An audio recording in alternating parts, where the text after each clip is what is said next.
अमरावती जिल्ह्यातील साकर्दा गावाजवळ पोलिसांनी अवैध रेती माफियांवर मोठी कारवाई केली आहे।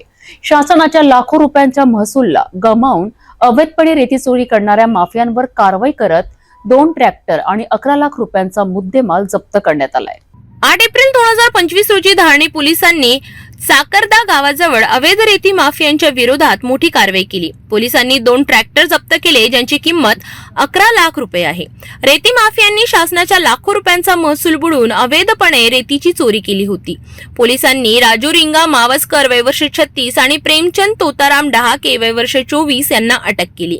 पोलीस अधीक्षक अमरावती ग्रामीण यांच्या आदेशानुसार ठाणेदार अशोक जाधव यांच्या मार्गदर्शनात पोलीस अंमलदार नितीन बहुसरिया, मोहित आकाशे, जगत तेलगोटे, रितेश देशमुख, अनुराग कथिलकर यांनी सदर कारवाई केली। पुढील तपास पीएसआय ईश्वर सोळंके करीत आहेत। अतिशय महत्त्वपूर्ण या कारवाईमुळे अवैध रेती माफियांची चांगलीच खिंडार पडली आहे। पोलिसांचे तपास पुढे सुरू असून असेच आणखी काही अटकांची शक्यता आहे।